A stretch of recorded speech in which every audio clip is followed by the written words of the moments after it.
Hello, hello!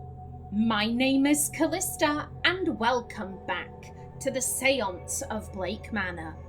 In the last episode, we were getting to know Saoirse a wee bit. Now, I'm pretty sure I can tell where Saoirse's story is going. She had a child, and she lost it. Not that the child passed on, but that the church nabbed the child off of her, and she's trying to either get the child back, find out what happened to them. She wants to be in her kid's life, and the church is blocking her. Now, I'm thinking we do have some things that we can talk to, that relate to Saoirse, but we can talk with Mrs. Joyce about them. So I'm hoping that maybe we can do that, and it will open up some topics of conversation here.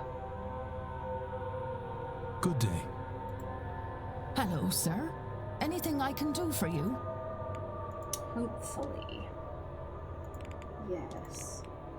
How do you find working with Miss Murphy? Oh, such a sweet girl. So much sadness in her short life.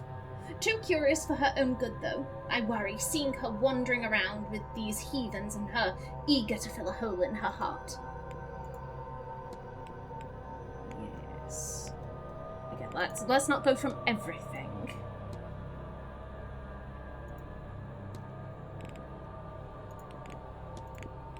It seems Miss Murphy is rather eager to discuss something with Father Sinnott. Do you know, I haven't a clue about that, sir, but he is a priest, a spiritual teacher of sorts, no. Perfectly normal for us to ask him all manner of things, I'm sure. Of course. You've sought guidance from him as well, then? That's between me and the Lord, sir. Okay. Yeah, this. I found this note, Mrs. Joyce, but I can't make head nor tail of it. Is that a note from... It's her handwriting, isn't it? Oh, goodness, sir, I haven't a clue what it says. The scrawl is too messy, far too messy, yes. What do you make of this, Mrs. Joyce? Oh, I had no idea Mr. Varley was still on this. Not many would spare a thought for a mother in her place. But sometimes the heart goes where it shouldn't, sir, and when all's said and done, every child is a gift from God. What our poor girl will do without him. Poor girl? I'll not say any more about it. It wouldn't be decent, you understand. Yeah, I will say, at least they're not gossiping about her. Not intentionally. They're keeping it very hush-hush. They're like, the wagons are circling around her. They're like, yeah, we need to protect her. We need to protect this girl. But that did not open anything up. I'll be off, Mrs. Joyce. God bless you, sir. Damn it. Damn it. I'm... Okay.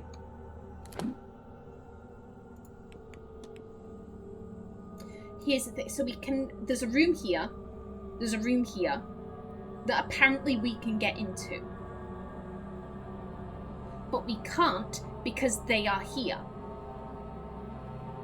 Apparently I've missed something in the laundry, but again, I watched over that footage.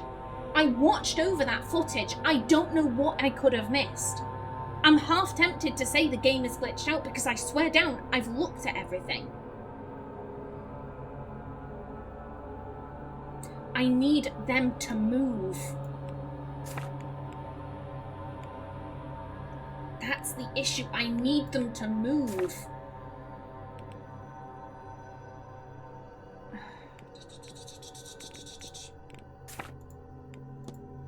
On top of that, I need to speak to Doyle. I've got something to bring up with you.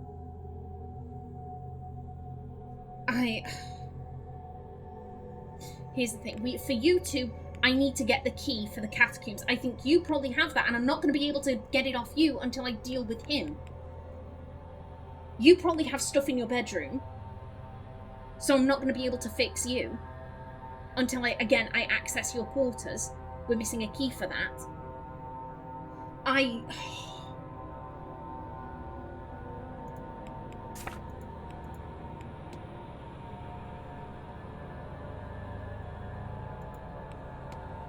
I'm very tempted to just skip the time.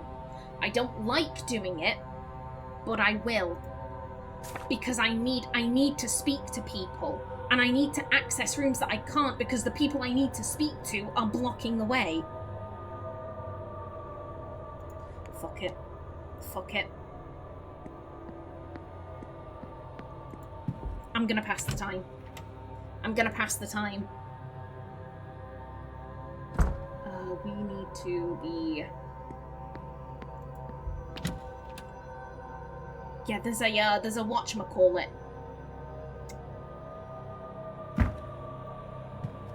There's an hourglass up here.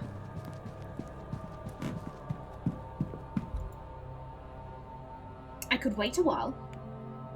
Yeah, this feels like such a waste, but literally, I don't feel like I can progress because, like, I need to talk to two people that I can't talk to because they're in an area of the house I can't access.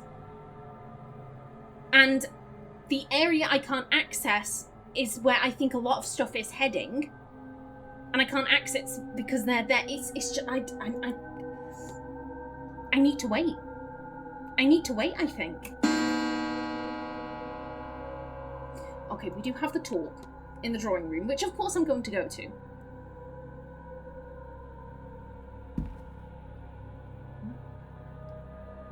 For a minute then, I was looking about like, is it suddenly dark? No, we're fine. We're fine.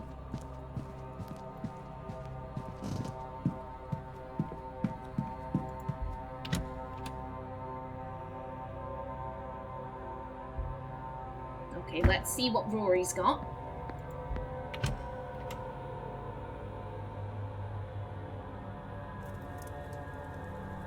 Good afternoon, ladies and gentlemen. I am Dr. Ruari Callahan, and I'm pleased to see you all here. I'd like to give my thanks, first of all, to you good people for attending this talk of mine, and to the Marquess for inviting me to speak. I'm going to talk to you today about the mythology of Ireland, the generations of mythical figures that were said to walk this land before us, and the story of our forefathers, as legend tells it, and how they secured our place here on this small part of the planet that we call home. Yeah, we will stay and listen. It'll help you to understand that there are 4 cycles in Irish mythology. First, there's the mythological cycle. It concerns the most ancient reaches of our mythology, a time when a godlike race, the Tuatha Dé Danann, they shared this land with the Aes or the fair folk, on which my aunt has already spoken to you. Secondly, there is the Ulster cycle, which took place around the birth of Christ. It mostly concerns the warfare of the regional kingdoms that made up what we now know as Ireland. The third cycle is the Fenian cycle, which focuses less on gods and their ilk or even royalty. It concerns itself with the exploits of hunters and bards, especially the Fianna, led by the hero Fionn McCool. And finally, there is the fourth cycle, the cycle of kings. This cycle, as you may guess, tells the story of the kings of Ireland, often with a moral to their story about the qualities that are desirable or undesirable in a king.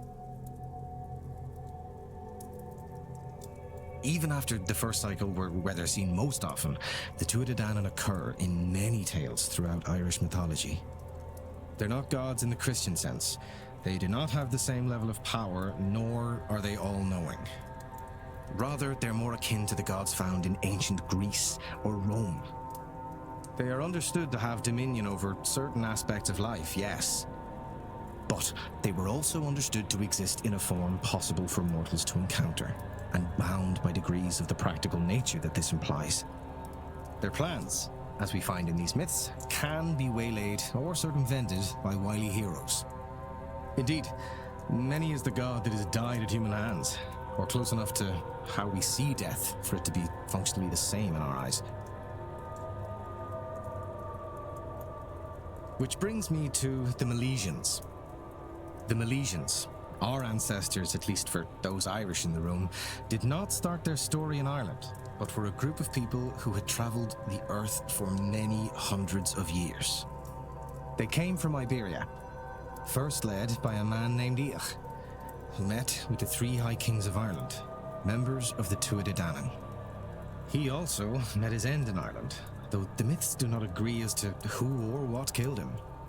Regardless, descendants of his brother's line, the three brothers, Amergin, Eramon, and Eberfin, would later come to Ireland seeking the vengeance for Eoch's death.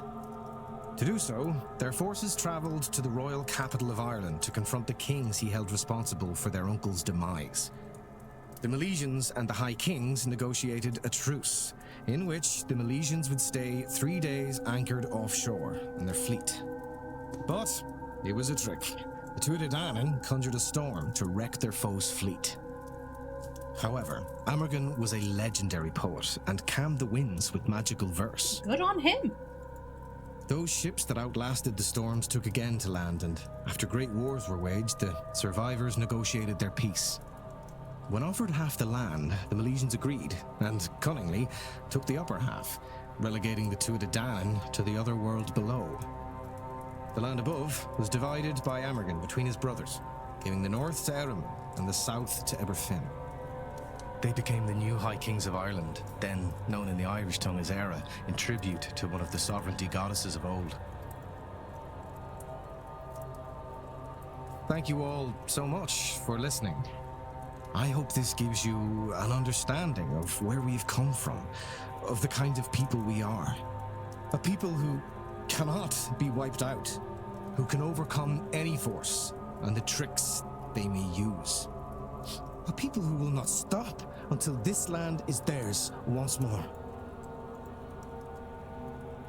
Nice speech. A very good speech.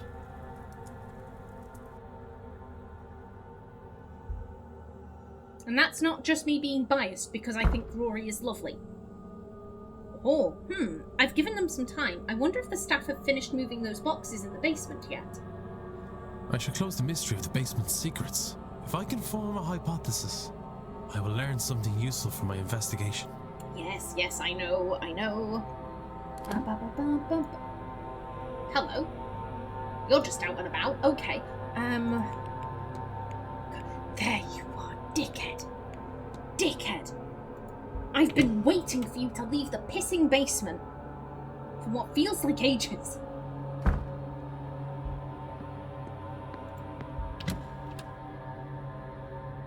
Okay, now... Let's see. Hello there, Mr. Blake. I'm gonna just leave you to look at that doodad.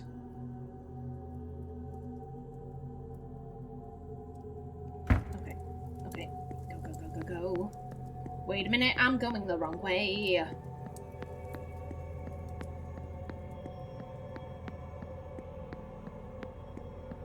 Okey-doke.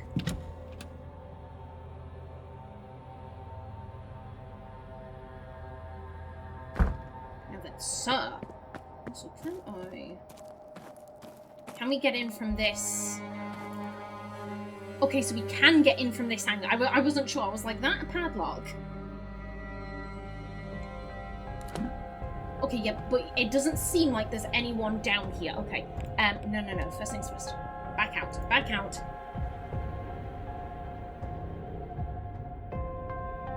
It's a good thing Dara is completely distracted by the horses. Okay. Mr. Ward, how are you? Confront. Your goal is to bind Miss Dean to protect Miss MacLeod from harm. That's about it. This whole event is bad news. That Dean woman is worse. There's nothing I wouldn't do for Ivy, you know. A spell to keep her safe is nothing at all. And it's not like it'll do Miss Dean any harm. I've no interest in that. Not once Ivy is fine and well. But there's only so much I can do. If you're looking into everyone's business, look, you make sure Ivy is safe again and I'll break my charm. You have my word. Just make sure whatever effect is being put on Ivy is lifted, and I'll lift mine on Miss Dean. Yeah, we need to get that blackmail material. If Miss Dean has bound Ivy's vision in some way, then she'll have to have put the components for it somewhere. That's how binding works. Same as with my charm and the chimney. But she hasn't. It's Mrs. Loud drugging Ivy. She's being drugged, not magically bound. I took this key from her one day, when she was out horse riding. Oh? It looks like it belongs to the manor, but I don't recognize it. You'll have better luck than me, I'd wager. Okay. I was gonna go looking there. Delivery, the talk. The bar opens, but I don't think... aside from that, and you're not doing any scrying. Okay. Yeah, let's search the basement first, because we're right here. However, after that, we can head straight for the catacombs. Get that all opened up. And from there, that'll fix 3 of the people we have. Okay. Let's just be careful. Let's be on the lookout. Okay, no, nothing over there. Nothing over there. Okay, that's the storage room. Have these boxes. These boxes have been cleared away. Okay, good stuff. Good stuff.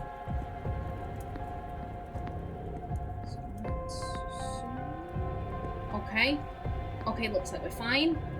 Looks like we're fine. Okay, so that's the larder. This is the kitchen.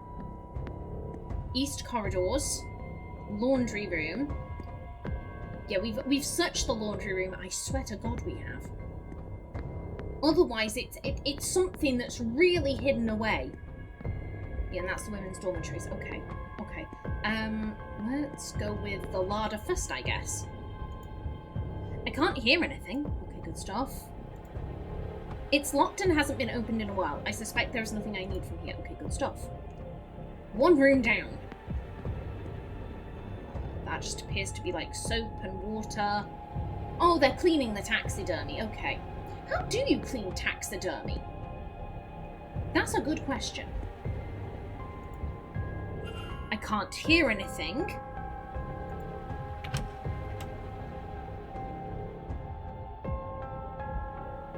Okay. Very nice big kitchen. Ooh. A list of meals planned for this week. But what are the meals? What are the meals? I want to know. What is Mrs. Joyce preparing? Cleaning supplies. Okay, just random cleaning supplies. Excellent. Okay, that just appears to be some cooking equipment. Some herbs, firewood, some pans. It's locked and hasn't been opened in a while. Okay. Oh, anything? No, it doesn't look like we can search the aprons. Nothing of interest in there. More cleaning supplies. Very clean kitchen. That's excellent to see. Sinks. Drying rack. Ooh, eggs and flour. Ooh. Potatoes. Glorious, glorious potatoes. The greatest of all the foodstuffs. Some pans. Oh my God, look at the size of that ham. What kind of animal made that? Jesus Christ. How big was that cow? What the terrifying. How big are the cattle in Ireland? Dear God. And baguettes. Baguettes? I love baguettes. I would commit crimes for a lifetime supply of baguettes. I'm not even kidding about that. I genuinely would. It's my favourite kind of bread. Turnips. Just a napkin, more herbs. Okay. Probably something relating to Walter, considering they... Yeah, this'll be Walter's dinner. Because they need to wheel it up to where he's at. This must lead up to the dining room. Okay. Nothing of interest in there. Baking soda. Ooh. An extensive guide on household management. It contains detailed instructions on cooking, childcare, and cleaning. Oh. Okay. It is open on a recipe for a cleaning solution. Water to the quantity of 1 bucket. 1 piece of soap broken. This is for its lye. Ethanol. 1 dash of ethanol. 2 scoops of powdered chlorine are required. Okay. That seems to be everything. Few substances could survive all those chemicals, I'm sure. I think I'll take this with me. Okay, just in case you need to clean anything. Ooh. It's stock. More than that, there's something sticky keeping it that way. It smells like treacle. Who the fuck spills? I can speak English, I swear to God I can. Who spills treacle on a doorknob? A tin bucket. The staff must use it for mopping and the like. And it is now ours. Okay. Okay, create a cleaning solution. Okay, there are a shit ton of chemicals in the laundry.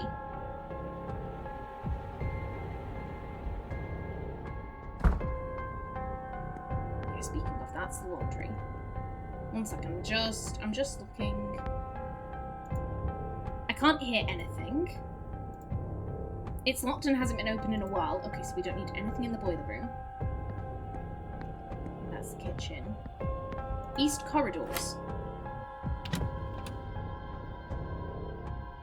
Wherefore does this open out to?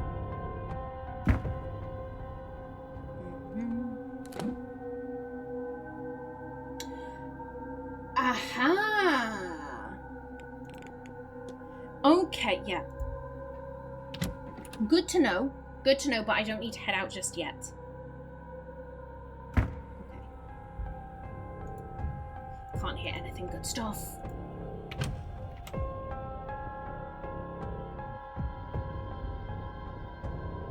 Okay. I think we had a shit ton of chemicals over here. Yes! Let's put these to use.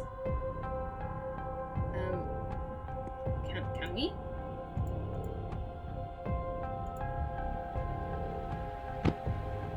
Okay, I need to mix the correct ingredients if I am to make a cleaning solution. Okay, well, we have 1 bucket of water, a dash of ethanol,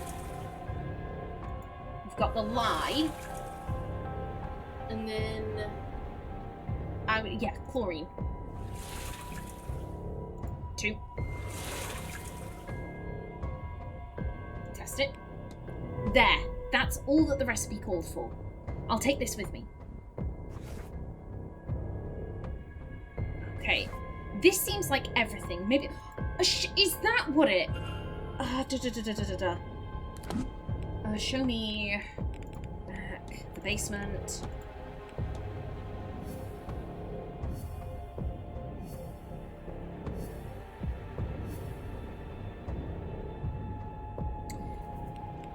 So now it was because I hadn't done the cleaning solution. That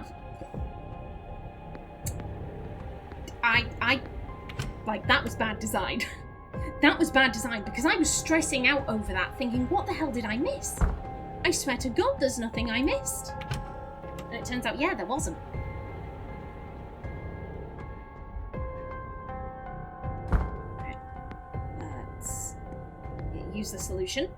So, if I just rub this over wherever it seems stock. There we go. Oh, I see you there. I see you. We've got a key right there. Anything in the bin? No. Various recipe and housekeeping books. Hold up. What's this? Oh. A book on incantations. There's a note written inside it. Your possibilities are only limited by your vision. To get you started, Evelyn. Was Miss Dean trying to teach Miss Murphy some magic? Yeah. And what's this? There's a section that lists techniques for seeing people through magic. The words, "I can't do this without you," have been scrawled over it. But who was Miss Murphy desperate to see? She wanted to see her kids. She just wanted to see her kid again. Nothing of interest. Okay. A chef's apron. It seems there's something inside one of the pockets. This could be a key for the women's dormitory. That seems like everything. Maybe it's best to move on. Yes, let's go, let's go, let's go.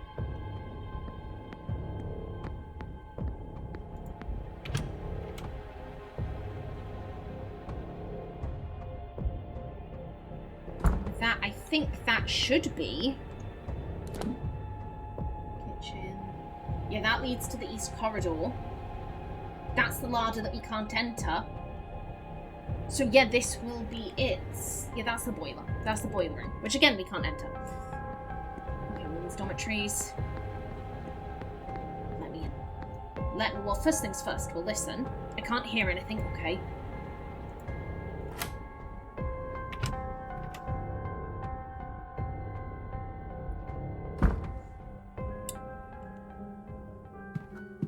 What is this music? What is this music? Also, the women get screens. The women get privacy screens. The men, fuck it, y'all can look at each other naked. We don't give a shit. I'm sorry, men. I'm sorry to you guys. A scattering of trashy novels. Oh. Cleaning items. Okay.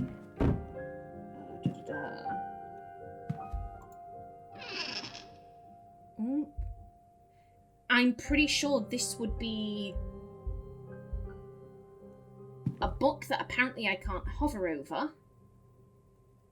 But if these are aprons and maid's clothes, I'm pretty sure this must be whatchamacallit, Mrs. Joyce.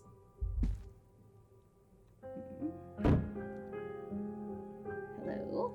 What is? Nothing I can look at, apparently. God, yeah, the women's quarters are much nicer than the lads. Damn. Yeah, the crucifixion. A photo of Caitlin's husband. On the back, it says Colm Joyce, 1842 to 1892. Despite his passing a few years ago, she still keeps a photo beside her bed.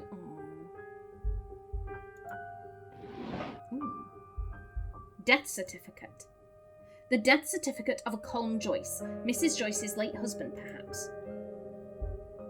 And a pouch of old wedding rings. Each is engraved with a little number, perhaps for milestone anniversaries. Oh, that's so sad. That is so terribly, terribly sad. There's the box. We've been getting snippets of code. Ooh. The remains of a torn page with various notes on it. The main one reads, I know Miss Dean didn't leave, but where did she go?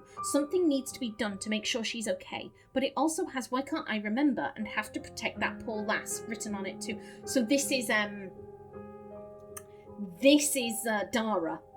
I have to protect that poor lass. There's the one about the baby, that's clearly Saoirse. That's, why can't I remember, that's Seamus. Okay. The spiral sigil is also written here with Leave Me Alone written beside it. Okay. And those are just clothes. Okay. An incomplete letter. Cousin, thank you for sending me these newspaper articles. You have no idea how useful they've proven to be. Okay. Presumably those are the newspapers under her bed.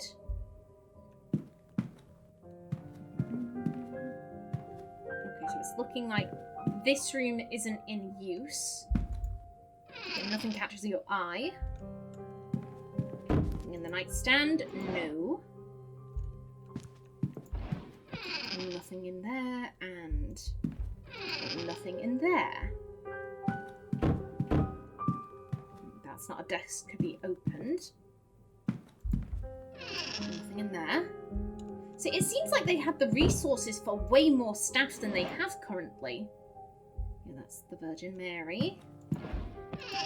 Catches your eye. Nothing in there. Okay. We have a nice wee seating area by the fire here. And again, this one also doesn't appear to be in use. but I'm going to check anyway.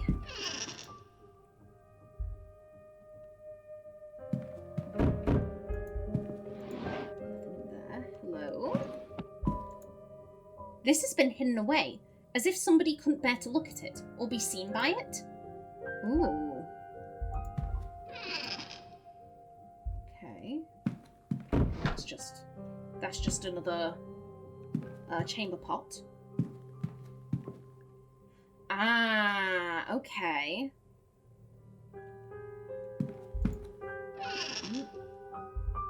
Just towels and clothes. Little of interest. Something has been taken off the wall. I wonder why. Well, I mean, here's the thing. This must be Saoirse's area. This must be Saoirse's. And she feels like, oh, God has abandoned me. Oh, there goes. There goes my timer. Let me just finish looking at this area. Paper stained with cooking ingredients. I can see some symbols here, but most are smudged and incoherent. The little writing there is hard to understand. I can only make out a few words. Baby, money, and what I think reads remember. Aww. A rattle for an infant. It looks fairly new and that it was made with care. Oh, I am sorry, my darling. I am sorry. That's the chamber pot. Okay, and then anything in your wardrobe? Office, Saoirse, letter. It's signed by Mr. Varley. There we go. Hello. Okay. Well, we can complete that hypothesis in the next episode. And also, I want to have a look at the notes we've been picking up, because I'm pretty sure they're for the box over yonder. But that is all stuff we shall do in the next episode. So until then, please remember to like if you enjoyed, leave a comment below, and if you wanted to subscribe, it would be very much appreciated. A special thanks to my channel members such as SM2K, Christopher K. Davies, CGG, The Named User, and Kevin Bignall. I've been Kallista. Thanks for watching, and see you in the next episode.